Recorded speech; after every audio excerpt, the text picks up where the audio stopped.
एक महर्षि ने भगवान से प्रार्थना की, मेरे सारे पुण्य दुखी प्राणियों को दे दो और उनका सारा पाप मुझे दे दो।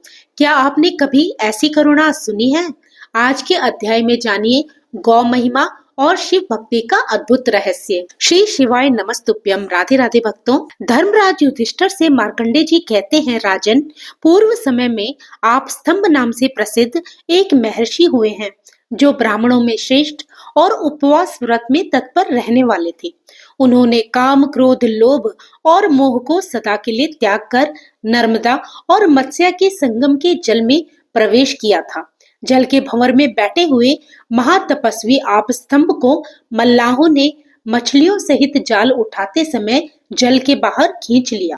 उन्हें इस दशा में देखकर वे निषाद भय से व्याकुल हो गए और मुनि के चरणों में प्रणाम करके इस प्रकार कहने लगे, हे ब्राह्मण, हमने अनजाने में बड़ा भारी अपराध कर डाला है, आप उन्हें क्षमा कर दीजिए। इसके सिवा इस समय आपका प्रिय कार्य क्या है, इसके लिए हमें आज्ञा दीजिए, हम अवश्य करेंगे। मुनि ने देखा कि इन मल्लाहों द्वारा यहाँ की मछलियों का बड़ा भारी संहार हो रहा है। ये देखकर उनका हृदय करुणा से भर गया। वे दुखी होकर कहने लगे, भेद दृष्टि रखने वाले जीवों के द्वारा दुख में डाले हुए प्राणियों की ओर जो अपने सुख की इच्छा से कभी ध्यान नहीं देता, उससे बढ़कर क्रूर इस संसार में दूसरा कौन है। अहो, स्वस्थ प्राणियों के प्रति ये निर्दयतापूर्ण अत्याचार और स्वार्थ के लिए उनकी जान लेना, उन्हें मारना, ये कैसे आश्चर्य की बात है।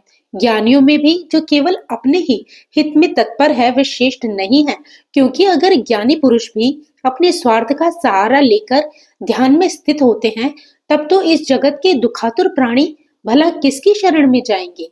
जो मनुष्य स्वयं अकेला ही सुख भोगना चाहता है, उसे मुमुक्षु पुरुष पापी से भी महापापी बताते हैं। मेरे लिए वह कौन सा उपाय है जिससे मैं दुखी मन वाले संपूर्ण जीवों के भीतर प्रवेश करके अकेला ही सबके दुखों को भोगता रहूं। मेरे पास जो कुछ भी पुण्य है वे सभी दीन दुखियों के पास चला जाए और उन्होंने जो कुछ पाप किया हो वह सब मेरे पास आ जाए। मैं उनके पाप का भागीदार हो जाऊं। इन दरिद्र, विकलांग तथा रोगी प्राणियों को देखकर जिसके हृदय में दया नहीं उत्पन्न होती, वह मेरे विचार से मनुष्य नहीं राक्षस है। जो समर्थ होकर भी प्राण संकट में पड़े हुए भय विह्वल प्राणियों की रक्षा नहीं करता, वह उसके पाप को खुद भोगता है। इसलिए मैं इन दीन दुखी मछलियों को दुख से मुक्त करने का काम छोड़कर मुक्ति को भी वरण करना नहीं चाहता। फिर स्वर्ग लोक की तो भला बात ही क्या है। मुनि के ये वचन सुनकर मल्लाह लोग बहुत घबरा गए। उन्होंने महाराज नाभाग के पास जाकर सभी बातें यथार्थ रूप से बतलाई। नाभाग भी ये सारा वृतांत सुनकर अपने मंत्रियों और पुरोहितों के साथ मुनि का दर्शन करने के लिए तुरंत ही वहां आ गए। राजा ने उन देवकल्प महर्षि का भली भांति पूजन करके कहा, हे भगवान, आज्ञा दीजिए, मैं आपकी कौन सी सेवा करूं। तब आप स्तंभ मुनि बोले, राजन, ये मल्लाह बड़े दुख से अपनी जीविका चलाते हैं। उन्होंने मुझे जल से बाहर निकालकर बड़ा भारी परिश्रम किया है, इसलिए तुम मेरा जो उचित मूल्य समझो वह इन्हें दे दो। तब नाभाग कहने लगे कि भगवान, मैं इन निषादों को आपके बदले में 1,00,000 सोने की मुद्रा देता हूँ। आप स्तंभ ने कहा, राजन, मेरा मूल्य 1,00,000 ही नियत करना उचित नहीं है। मेरे योग्य जो भी मूल्य बनता हो वह इन्हें अर्पित कर दो।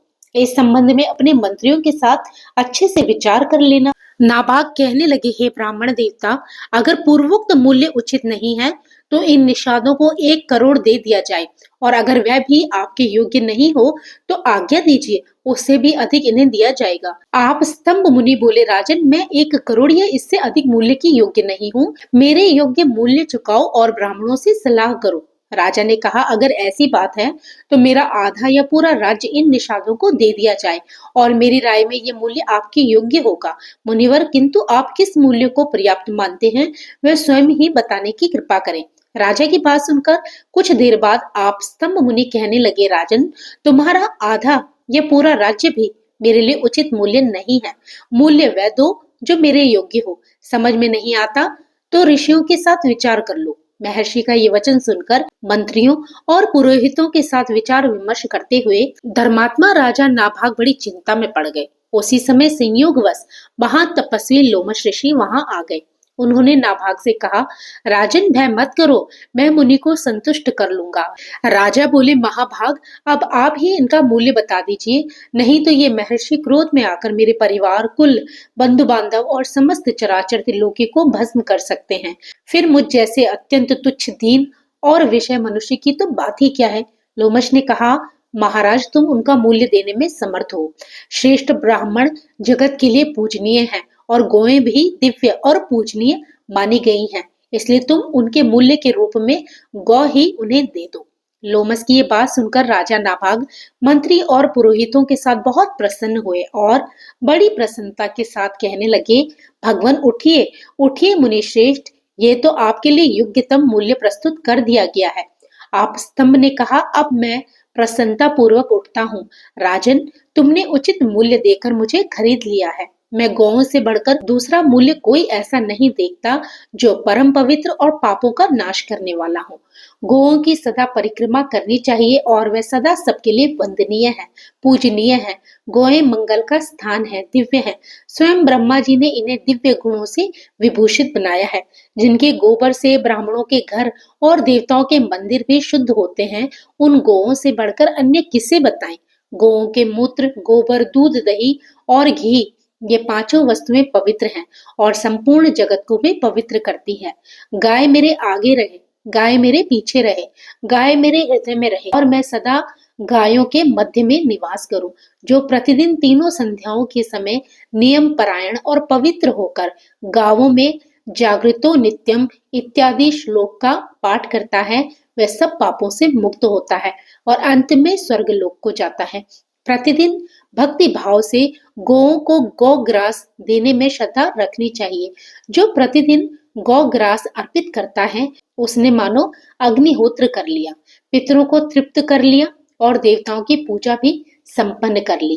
गौग्रास देते समय प्रतिदिन इस मंत्रार्थ का चिंतन करें, सुरभि की पुत्री गौ जाति संपूर्ण जगत के लिए पूज्य है और वे सदा विष्णु पद में स्थित है, सर्वदेवमयी है। मेरे दिए हुए इस ग्रास को गौ माता देखे और ग्रहण करे।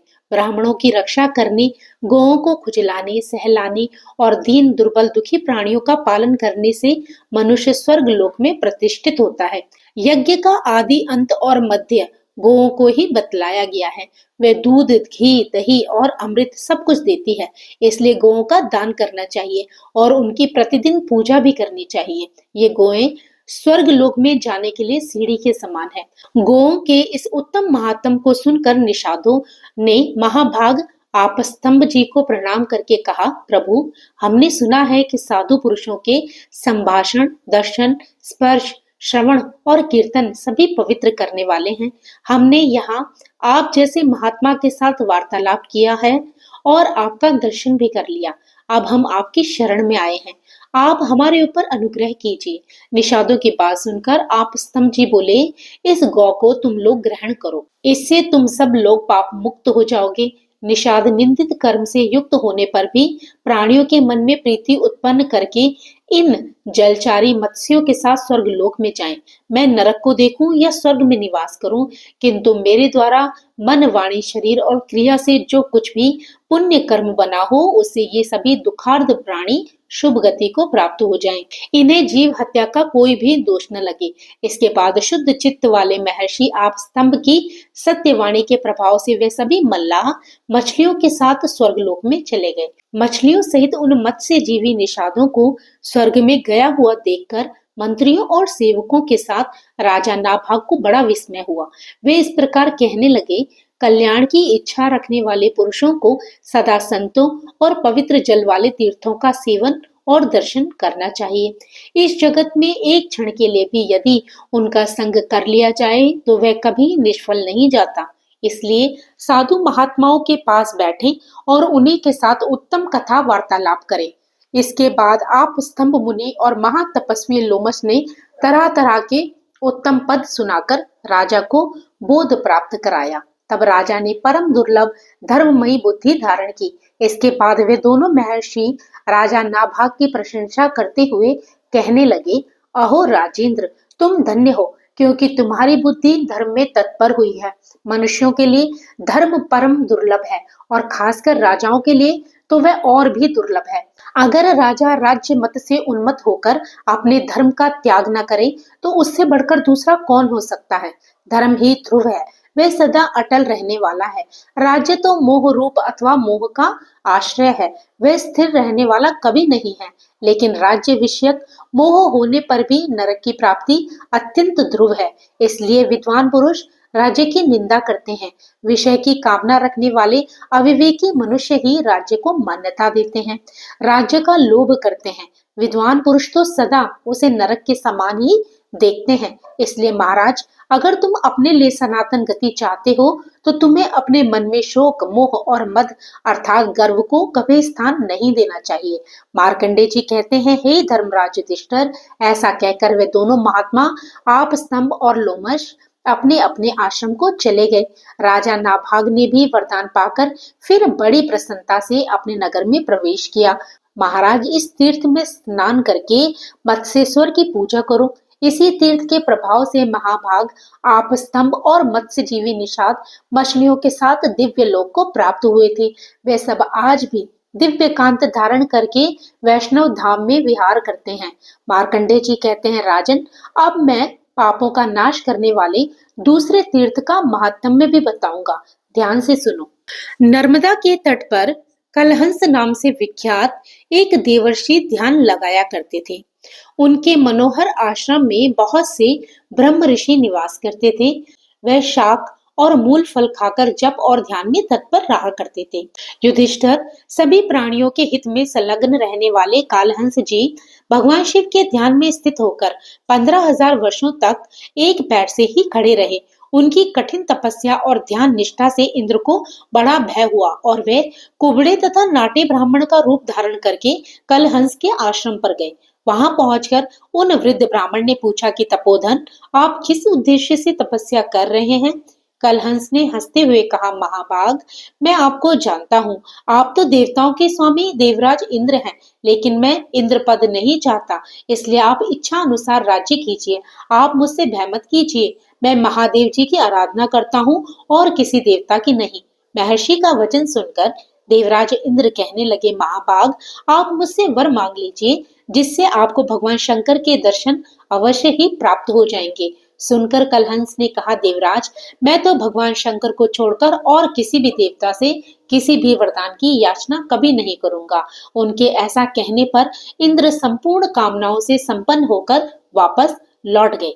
कलहंस की पराभक्ति को जानकर देवादिदेव महादेव ने उन्हें अपने नीलकंठ त्रिलोचन स्वरूप का प्रत्यक्ष दर्शन कराया। महादेव जी का वह स्वरूप देखकर मुनि श्रेष्ठ कलहंस ने साष्टांग प्रणाम किया और इस प्रकार उनकी स्तुति की कि महादेव, आपको नमस्कार है। हे नीलकंठ त्रिलोचन, आपको नमस्कार है। आप कल्याण स्वरूप और परम शांत हैं, आपको नमस्कार है। हाथ में त्रिशूल धारण करने वाले हे महादेव, आपको नमस्कार है। सबको जन्म देने वाले भगवान शिव को नमस्कार है। जिनका दूसरा कोई स्वामी नहीं है, उन महेश्वर को बारंबार नमस्कार है। महादेव इत्यादि नामों से जिनकी स्तुति की जाती है, उन भगवान त्रिलोचन को नमस्कार है।